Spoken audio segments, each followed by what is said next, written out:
2016 கடைசியில ஜெயலலிதா இறந்து இந்த எடப்பாடி போர்ஷன்லாம் எடப்பாடிலாம் ஒரு ஆள்னு தமிழ்நாடு முழுக்க தெரியற அந்த காலகட்டத்துல இந்த டிடிவி தினகரனுக்கு இங்க இருக்கக்கூடிய ஊடகவியலாளர் கொடுத்த பில்டப் என்ன?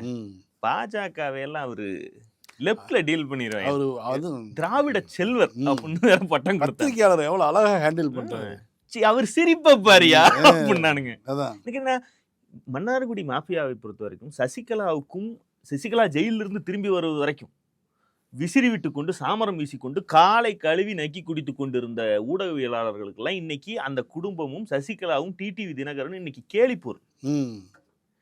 எது இவரை இந்த முடிவை எடுக்க வைத்தது அப்படின்னு கேட்டா தீகார் எடுக்க வைத்திருக்கும், ஜெயிலை காட்டி உள்ளே வர வைத்திருக்கிறாள் கிண்டல் அடிக்கிறார். இன்னைக்கு சவுக்கு சங்கர் டிடிவி தினகரனை எப்படி காத்து கிடந்திருப்பான் ஒரு காலத்துல. பிறந்த நாளுக்கு ட்வீட் போட்டாரு. அதாவது சூதும் வாதம் நிறைந்த முதலைகள் இருக்கக்கூடிய ஒரு ஆற்றில் நீந்திக்கிட்டு இருக்கக்கூடிய உங்களுக்கு வாழ்த்துக்கள், நீச்சல் போடும் உங்களுக்கு வாழ்த்துக்கள். அவனுக்கெல்லாம் இன்னைக்கு இவங்க எல்லாம் கேலிப்போர் பவரை புடுங்கிட்டா இப்ப ரியல் பவர்ங்கிறது எங்க இருக்கு? ஜெயலலிதா என்கிற சுறாமீனுக்கு கீழே ரெமோரா போல ஒட்டி கொண்டு இருக்கக்கூடிய ஒட்டுண்ணிகள் தான் இவர்கள்லாம்.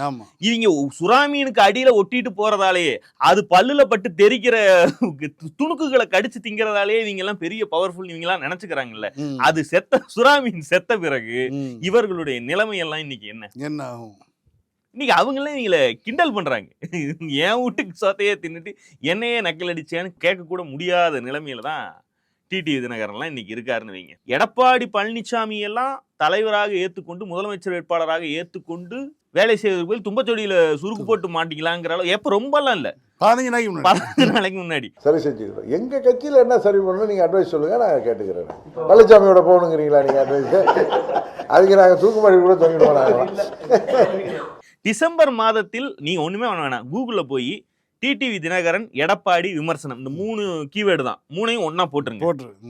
இமேஜ் சர்ச்சை போடுங்க, நியூஸ் கார்டு மட்டும் வந்து விழுகுது. மானங்கிட மாத்தி அவர் வச்சிருக்கிறதெல்லாம் ஒரு கட்சியா அப்படின்னு எடப்பாடி கேட்க. இது என்னன்னா இந்த அமமுகங்கிற கட்சி, அம்மா மக்கள் முன்னேற்ற கழகம்ங்கிற கட்சியே எடப்பாடிக்கு எதிராக தொடங்கப்பட்ட கட்சி தான். எடப்பாடியை வீழ்த்தி அந்த எடப்பாடியினுடைய அரசியலை அப்புறப்படுத்தி அதிமுகவை கைப்பற்றி அதுக்கப்புறம் அம்மாவினுடைய பொற்கால ஆட்சியை கொண்டு வரதான் இவங்களுடைய நோக்கம். அப்படியே சொல்லிவிட்டு மரியாதைக்குரிய பொதுச் செயலாளர் எடப்பாடி அவர்கள் அண்ணன் அவர்களுக்கு வாழ்த்துக்கு நன்றிகள்.